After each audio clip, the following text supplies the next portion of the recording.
I'm Effie, this is What Effie Reads, and today I'm going to be talking through the 12 books that will self-destruct in 12 months.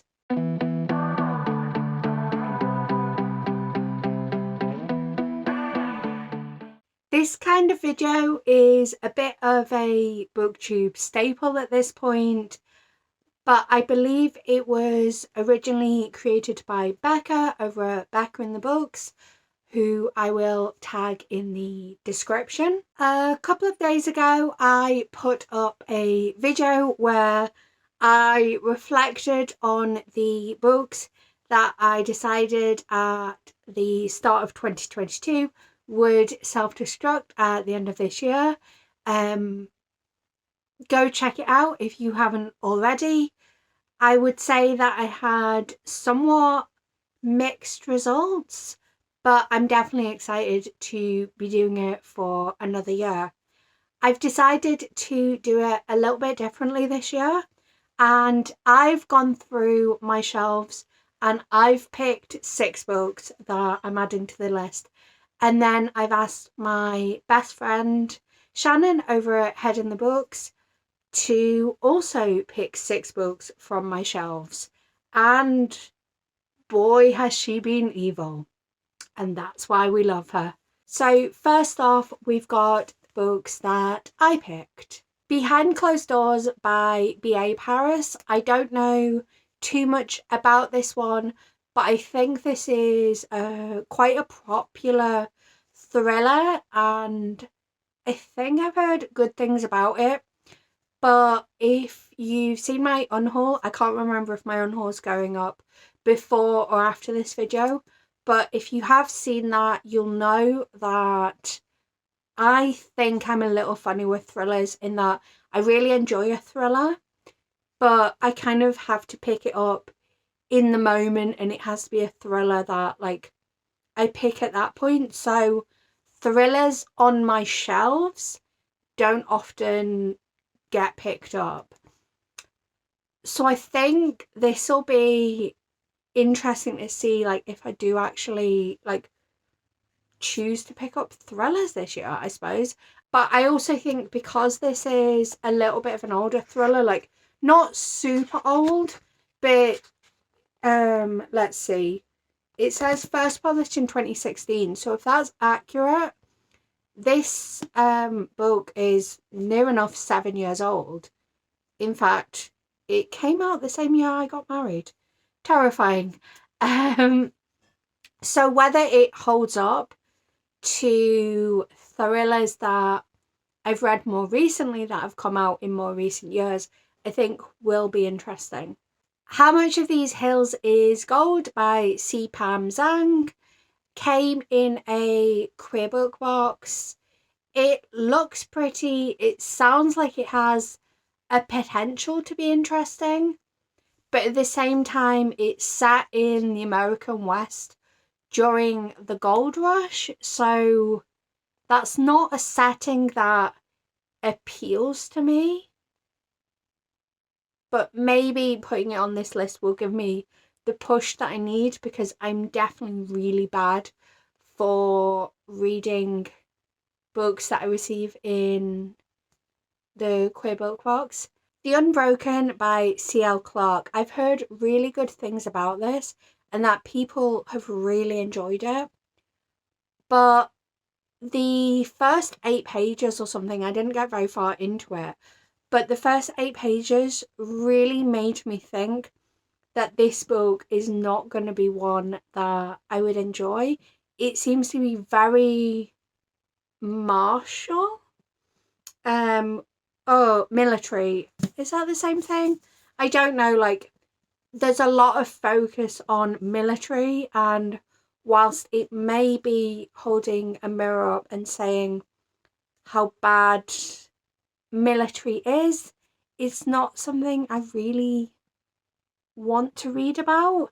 But also, I think I need the push to try and actually read it, because like I say, there are people that really, really enjoyed it. The Prison Healer by Lynette Noni. In some ways, this is on the list for similar reasons to the previous one, except it's a different kind of book, but it's one that I've heard people really enjoy, but it just doesn't appeal to me. And whether that's just that I'm not giving it a fair shake, or whether I actually know my reading taste and this isn't going to be my cup of tea, I don't know. But I want to at least give it a try and see what I think. I mean, the thing is, even if I pick it up, read 50 pages and go, actually, this really, really isn't my cup of tea, and just end up DNFing it, at least I'll know.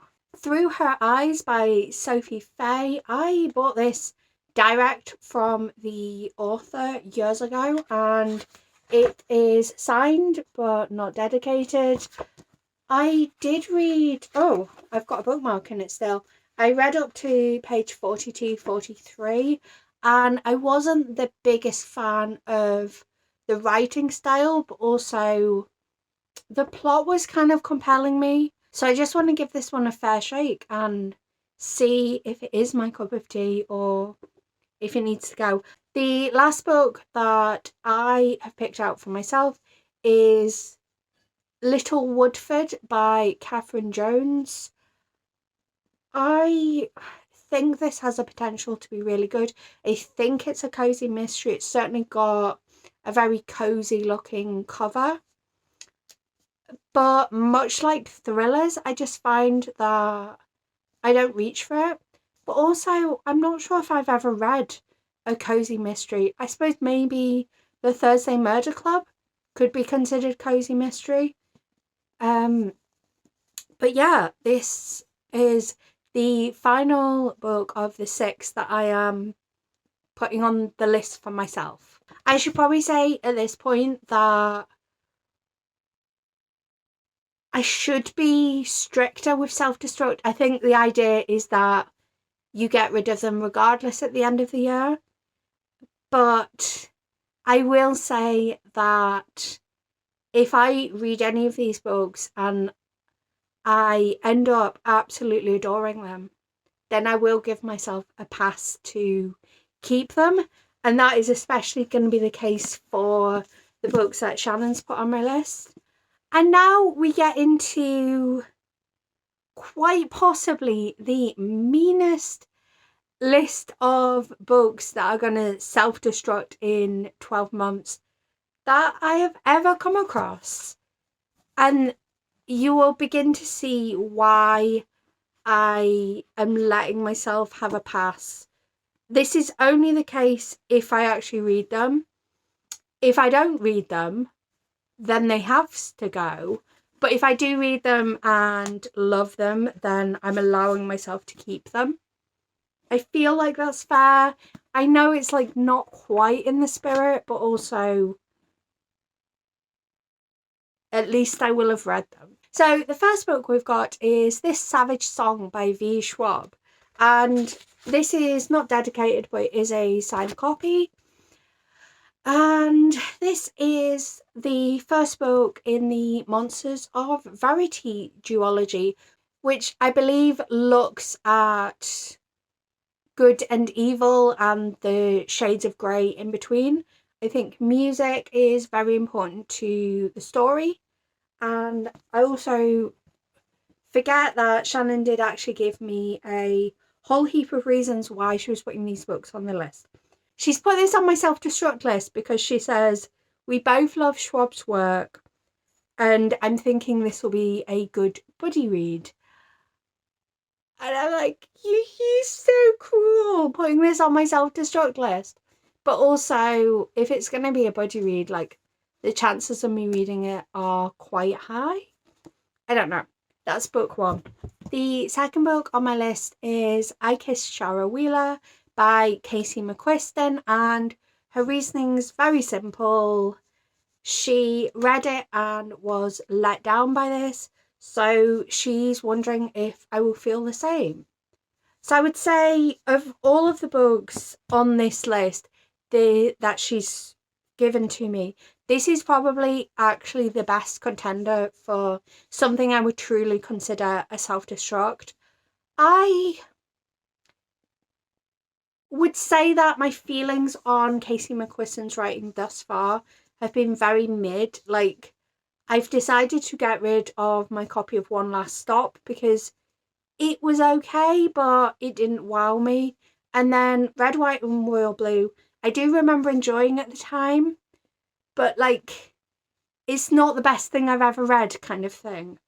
So it'll be interesting to read this, especially because Shannon was feeling so let down by it. The the next book that she's popped on my list is Letters to the Lost by Bridget Kemmerer, and her reasoning is, I just really want you to read it, which I think is fair, but also she gifted this to me, so I'm going to feel doubly guilty if I don't read it. But also I've not got very far into it. I think I read the first chapter before I went down to Yalk, and yeah, I do have some thoughts on it. So the first chapter doesn't have much annotating, but it does have one tab and a post-it note in it. I did enjoy what I'd read of it, but yes, I guess she's right in that I do need the push to actually pick this up. The next book on the list from her is Astrid Parker Doesn't Fail by Ashley Herring Blake. I absolutely adored Delilah Green Doesn't Care. It was probably one of my favourite books of this year. We'll see if it makes my best books of 2022 list, but really enjoyed Delilah Green Doesn't Care. In some ways, I think that makes this like a really hard book to pick up, because how do you compare to that book? Also, it's not as floppy as I would like. But from her perspective, she said, I just think this will be a really easy one because book 3 comes out next year and you'll probably be reading it anyway. I mean, to be fair, I'm telling myself I'm not doing pre-orders next year. I have managed to pre-order some books and forgotten that I have done so, but I'm not pre-ordering books next year. So I'll be like buying things as they come out and stuff. So it's probably a good thing to like have this on my self-destruct list, because I know that if I don't pick this up in the next 12 months, then I'm not going to pick up book 3. So she's really doing me a favour here. The next book on the list is House of Hollow by Crystal Sutherland, and she's given me a relatively long reasoning for this. So she said, a short read that I quite enjoyed, but would be interested in your thoughts. I feel like there's a lot of imagery in this book, and you've said before you don't have a picture in your head while reading. So it'd be cool to see what you think. And I think that's really really insightful, and I am very intrigued actually, because if there is a lot of imagery, it could mean that this kind of falls flat for me. I hope not, because it's such a beautiful cover and like I really want to like it, but I just don't know if I will or not. And the final book that's making its way onto my self-destruct list, it's quite funny actually, because when she sent across the message, she was like, oh, you're probably not going to want to, and I was like, actually, I was originally going to put this on my list and I kind of forgot. So she's done me a favour, and also the fact that she was like on the same wavelength as me with this. And again, she's given me a relatively long message to explain. So we've got From Blood and Ash by Jennifer L. Armentrout.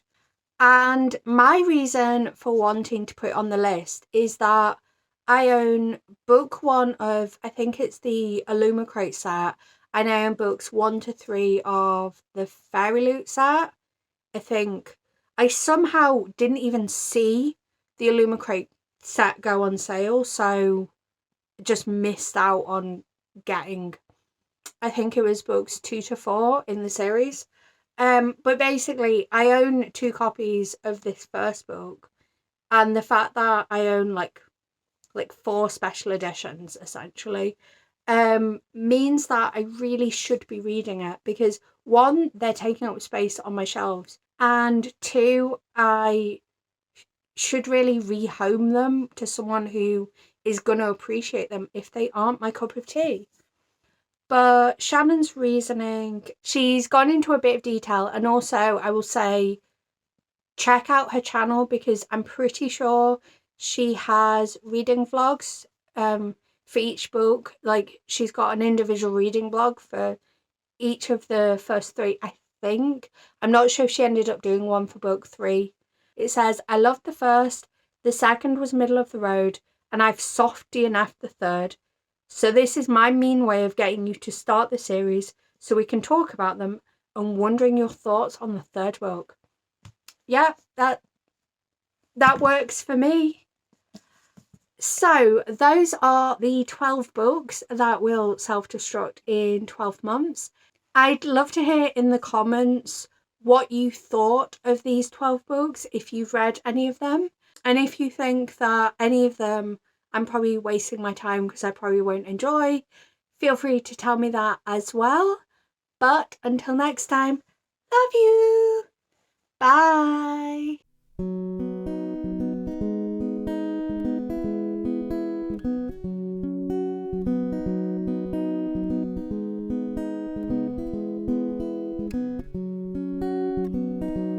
There's a place